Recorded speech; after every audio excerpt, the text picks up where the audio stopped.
and welcome to What the Wrestling, a show where I take a look at the world of professional wrestling, especially the major companies in the United States, and just talk about stuff that's going on, point out foibles, stuff like that. A lot of stuff happened in November, so let's get on with it. Starting at the Crown Jewel pay-per-view, Logan Paul finally went up against Roman Reigns after many months of build-up. Logan Paul lost at Crown Jewel, which is good, but I hate how good he is. The thing is, I know a lot of the stuff he's done that I personally still can't get over and still dislike about the man. But I have to hand it to him that in the ring, he is still very good to look at. Very, very fun to watch. But that really just goes to tell you, it really just goes to show you that you can be an amazing professional wrestler, but still an awful human being. CM Punk. Sorry. Sorry. But on to something else. Say his name and he appears. I believe in Joe Hendry. In Impact we had a premiere of a interesting wrestling gimmick. Interesting wrestler or whatever. In Joe Hendry. I'm not sure exactly how to place this guy. He seems like a magical stalking motivational speaker. But as his theme song says, say his name and he appears. And I don't know. He currently won the digital media championship over in Impact, and to be an inspiration to everyone, I don't know. After long last, Austin Theory cashed in his Money in the Bank title shot against Seth Rollins of all people, and failed. He lost.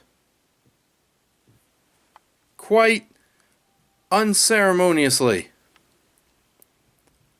Leaving a lot of people to ask, why? What's the point? Why let that happen? But it's almost felt like he was being buried as a character. But no, it seems like they've been recovering him quite well, as he's able to claim that the Money in the Bank shot was weighing him down. He's not thinking about it. This way, he's no longer the future.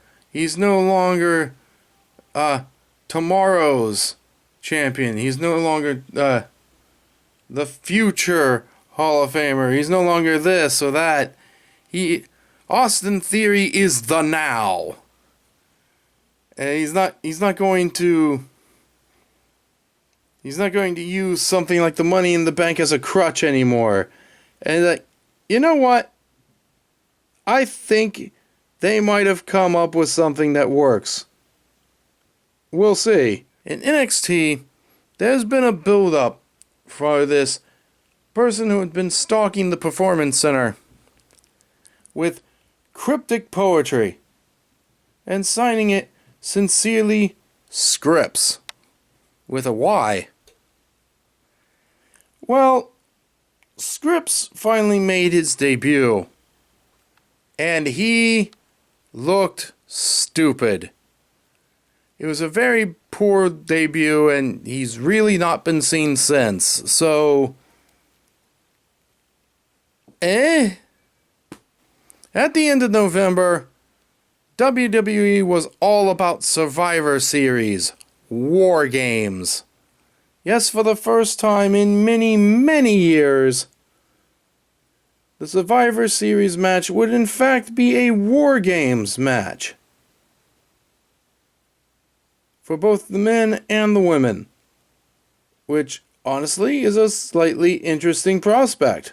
What's even more interesting is they chose Ozzy Osbourne's War Pigs as the theme song to War Games, with Ozzy Osbourne himself doing the opening for the event.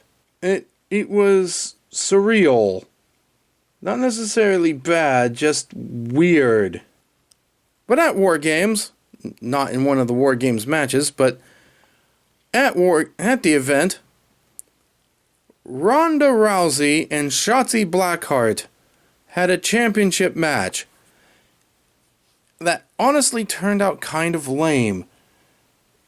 Only because Shotzi kept trying to introduce hardcore elements that Ronda Rousey kept finding ways to wimp out of to avoid any damage to herself. Like she was afraid of pain or something. I don't know. I'm not usually for hardcore matches, but to go through that much effort to avoid it does seem kind of weak. But who wasn't weak was Sami Zayn in the men's War Games match. The entire time, people were wondering whether or not Sami was going to be loyal to the bloodline, or turn on the bloodline, or what he was going to do. Was he going to side with his old friend Kevin Owens, or was he going to stick with his new family? Well, he's stuck with his new family, and has become something beyond what you usually see in the world of professional wrestling. This is a person who, by all accounts, storyline-wise, he is a heel. He's part of a heel faction. You're supposed to dislike him, but he is a fan favorite amongst the crowd. He has become he's become Sami Zayn, the legendary face heel. And I'm looking forward to seeing more. But that's it for November. That's it for What the Wrestling this time.